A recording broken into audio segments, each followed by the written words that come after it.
প্রধান উপদেষ্টার পদে আর থাকতে চাচ্ছেন না প্রফেসর ডক্টর মোহাম্মদ ইউনূস। দায়িত্ব নিতে পারেন প্রধান বিচারপতি। সেনাপ্রধানের সাথে প্রধান বিচারপতির বৈঠকে সেনাবাহিনীর অধীনে শীঘ্রই গঠিত হতে যাচ্ছে কেয়ারটেকার সরকার।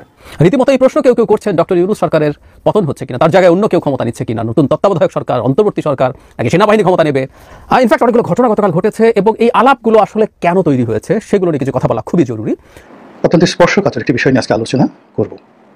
আওয়ামী লীগ ক্ষমতা দখলের জন্য বাংলাদেশে একটি সশস্ত্র বিপ্লব, একটি পাল্টা অভ্যুত্থানের মাধ্যমে পুনরায় ক্ষমতা দখল করা, কর্তৃত্ব প্রতিষ্ঠা করার জন্য তৎপরতা শুরু করেছে। দর্শক, গুঞ্জন নাকি সত্যি ডক্টর ইউনূস দেশ ছেড়ে চলে যাচ্ছেন এবং নতুন একটি সরকার হচ্ছে বাংলাদেশে, আর সেই সরকারের দায়িত্ব পালন করবেন সেনাপ্রধান ওয়াকরুজ্জামান। সেনাপ্রধানকে নিয়ে রয়েছে বিভিন্ন রকমের প্রশ্ন। সে সকল প্রশ্ন সামনে নিয়ে আজকের ভিডিওটি উপস্থাপন করতে যাচ্ছি। সম্পূর্ণ ভিডিওটি গুরুত্ব সহকারে ধৈর্য সহকারে দেখার জন্য অনুরোধ রাখছি। আর এরকম নিত্য নতুন ভিডিও পেতে চ্যানেলটিকে সাবস্ক্রাইব করে পাশে রাখা বেল বাটনটি অন করে দেবেন, তাহলে প্রত্যেক মুহূর্তের আপডেট নিউজগুলো পৌঁছে যাবে আপনাদের কাছে। দর্শক, আপনারা সকলেই জানেন সাবেক স্বৈরাচারী সরকার দেশ থেকে পালিয়ে যাওয়ার পরে দেশে একটি ক্রান্তি লগ্ন শুরু হয়, আর সেখানে ডক্টর ইউনূস প্রধান উপদেষ্টার দায়িত্ব গ্রহণ করেন। আর তারপর থেকেই দেশের বিভিন্ন রকমের দাবি দাওয়া নিয়ে এক এক সময় এক একজনকে আন্দোলন করতে দেখা যায়।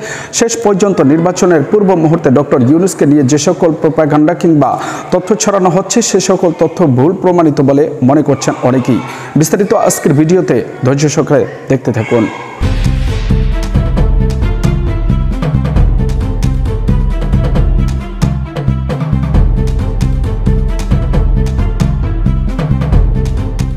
গত বুধবার চীন সফর শেষে দেশে ফেরেন সেনাপ্রধান জেনারেল ওয়াকারুজ্জামান।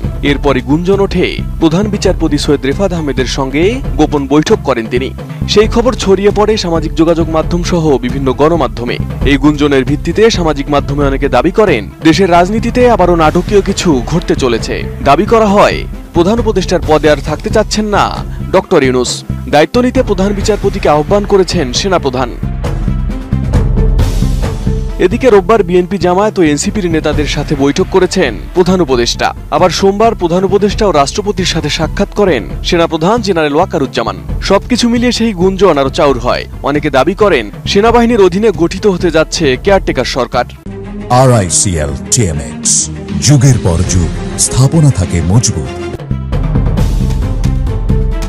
তবে এসব গুঞ্জন উড়িয়ে দিলেন আইন উপদেষ্টা আসিফ নজরুল। সেনাপ্রধানের সাথে প্রধান বিচারপতির বৈঠকের গুঞ্জনে বিচলিত না হওয়ার আহ্বান জানান তিনি। এছাড়া রাষ্ট্রপতি এবং প্রধান উপদেষ্টার সাথে সেনাপ্রধানের সাক্ষাৎকে রুটিন ওয়ার্ক বলে অভিহিত করেন আইন উপদেষ্টা। আর্মি চিফ প্রধান বিচারপতির সাথে দেখা করেছেন এই ধরনের কোনো তথ্য আমার জানা নাই। আমি দু একটা পত্রিকায় দেখেছি, আর অনলাইনে এটা নিয়ে নানান গুজব গুঞ্জন হয়েছে দেখেছি। এসব গুজব গুঞ্জন নিয়ে বিচলিত হওয়ার মতো কিছু নাই, এটা হচ্ছে আমার বক্তব্য। আর আর্মি চিফ অবশ্যই এখন পর্যন্ত তো অবশ্যই গুজব, আমি তো এই সম্বন্ধে কিছু জানি না। আর আর্মি চিফ আপনার আমাদের প্রধান উপদেষ্টার সাথে মাঝে মাঝে দেখা করেন, রাষ্ট্রপতির সাথেও আগে দেখা করেছেন। তো আমি মনে করি না এটা নিয়ে বিচলিত হওয়ার মতো কিছু আছে। এদিকে আগামী ফেব্রুয়ারিতেই নির্বাচন আয়োজনের ব্যাপারে সরকার দৃঢ় প্রতিজ্ঞ বলেও জানান আসিফ নজরুল। এছাড়া কেয়ারটেকার সরকার গঠনের গুঞ্জনও উড়িয়ে দেন আইন উপদেষ্টা। আমরা সরকারের পক্ষ থেকে ফেব্রুয়ারিতে নির্বাচন করার ব্যাপারে দৃঢ় প্রতিজ্ঞ। এটা আমাদের প্রধান উপদেষ্টা বারবার বলেছেন। নির্বাচন কমিশনকেও সেরকম ইনস্ট্রাকশন দেওয়া হয়েছে, ওনারা সকল পদক্ষেপ গ্রহণ করছেন। তার আগে কিছু বিষয়ে যে মতভিন্নতা রয়েছে বা মতভেদ রয়েছে সেটা আমরা আশা করি সেটা দূর হয়ে যাবে। নির্বাচনকালীন সরকার গঠন নিয়ে কোনো আলোচনা হয়েছে কিনা স্যার? না, নির্বাচনকালীন সরকার নিয়ে কোনো আলোচনা হয় না। এদিকে প্রধান উপদেষ্টা ও রাষ্ট্রপতির সাথে সেনাপ্রধানের সাক্ষাতের পর বিবৃতি দিয়েছে আন্তঃবাহিনী জনসংযোগ পরিদপ্তর ISPR। ওই বিবৃতিতে বলা হয় সাক্ষাৎকালে সেনাপ্রধান সম্প্রতি তার চীন সফরকালীন অনুষ্ঠিত বিভিন্ন বৈঠকের অভিজ্ঞতা ও আলোচনার গুরুত্বপূর্ণ দিকসমূহ রাষ্ট্রপতি ও প্রধান উপদেষ্টাকে তুলে ধরেন। পাশাপাশি দেশের সামগ্রিক আইন শৃঙ্খলা পরিস্থিতি এবং তা উন্নয়নে সেনাবাহিনীর ভূমিকা নিয়ে বিস্তারিত মতবিনিময় হয়। আলোচনায় তিনি আশ্বস্ত করেন দেশের আইন শৃঙ্খলা পরিস্থিতির উন্নয়ন ও জনগণের নিরাপত্তা নিশ্চিত করতে বাংলাদেশ সেনাবাহিনী সর্বাত্মক সহযোগিতা অব্যাহত রাখবে।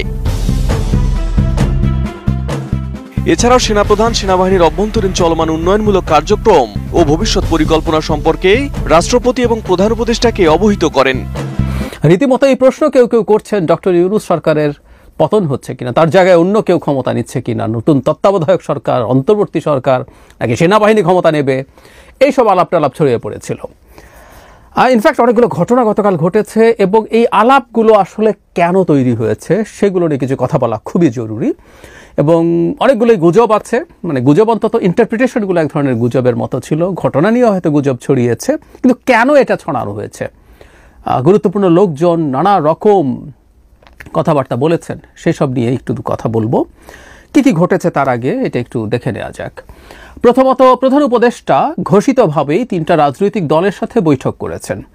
এই বৈঠকটা নিয়ে মানে তিনি দলগুলোর সাথে কি বলেছেন, দলগুলো কি বলেছে, এটা নিয়ে আলাদা একটা অ্যানালিসিসের প্রয়োজন আছে, সেটা নিয়ে আমি একটা আলাদা ভিডিও করব।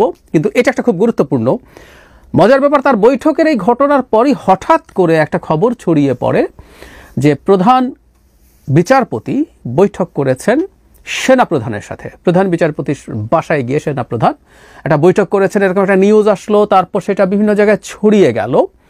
তখনই মানুষের মধ্যে একটা জল্পনা কল্পনা শুরু হয়েছে, সেটা হলো এরকম যে খুবই ইন্টারেস্টিংলি প্রধান উপদেষ্টা 3টা দলের সাথে বসছেন, এদিকে আবার সেনাপ্রধান বসছেন প্রধান বিচারপতির সাথে।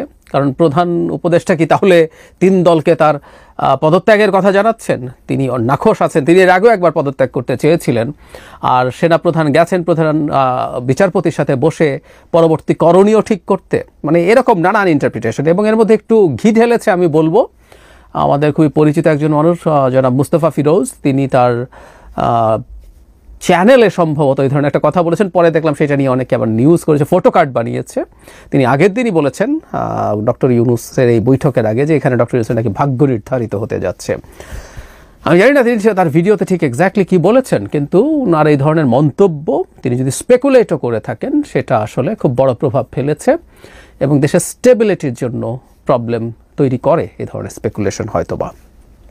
যাই হোক, তার ইন্টারপ্রিটেশন তার থাকতেই পারে। এর মধ্যে আবার অনেকগুলো গোলযোগ ঘটছিল, সেটাও আসলে খুব ইন্টারেস্টিং।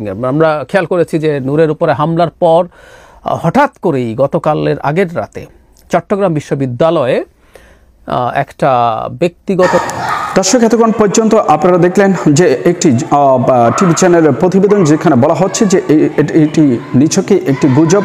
আর এটি নিয়ে আইন উপদেষ্টা ডক্টর আসিফ নজরুল স্যার তিনি তার একটি বক্তব্য পেশ করেছেন। সে সকল বক্তব্যে জানা যায় যে না, যে তথ্যটি আমরা ইতিমধ্যে পেয়েছি সেই সকল তথ্য হচ্ছে ভুয়া তথ্য, আর এই তথ্যের কোনো ভিত্তি নেই বলেও তিনি দাবি করেছেন।